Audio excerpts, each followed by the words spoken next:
They are smaller than a fingernail, but they've already caused hundreds of millions of dollars in damage across the country. Idaho is taking historic action to stop invasive quagga mussels from spreading in the Snake River. The mussels were first found in part of the river near Twin Falls back in September 2023. And for the last 16 months, the state's used aggressive measures to try and kill off the mussels in the river. Jude Binkley joins us now. And Jude, the question a lot of people are asking, has the state tackled the problem yet with those treatments?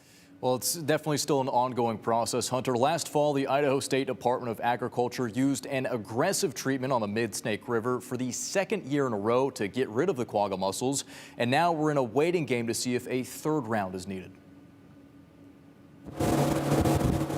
Idaho is making waves in environmental history, diving into a treatment no other state has dared wade into. What Idaho did on the Mid-Snake has never been attempted anywhere in North America. It is an audacious plan to try to stop an infestation of a species that would have such a massive impact on Idaho. While the battle against these invaders isn't over, ISDA Director Chanel Tewalt says they've made a splash. We definitely knocked back the population, but any larger number is unacceptable. In fall 2024, the state cast a wider net, expanding treatment upstream from Twin Falls Reservoir to Centennial Park. We behaved with that treatment as if that's the last shot we ever get at treating the river. And honestly, we hope and pray that it is the last time we ever have to do something like that. However, you treat it as if it's last time and you stand ready to work if in 2025 we need to. Now a waiting game through winter as the mussels become dormant and difficult to detect when the water gets cold. We're talking about such a small population,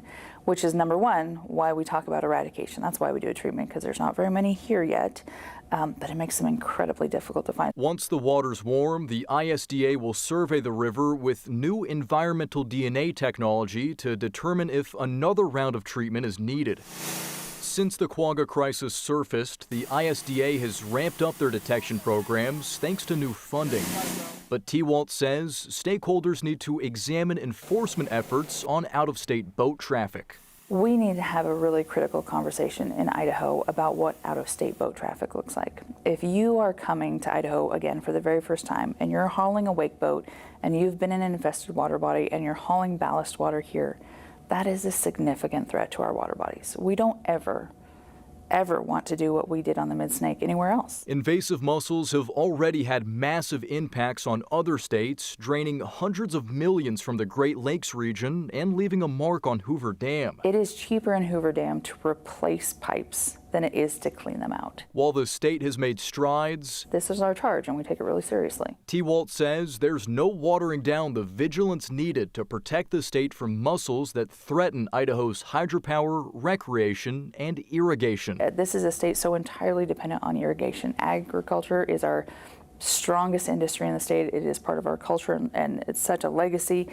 It is a direct threat to that. So it's a direct threat to every community.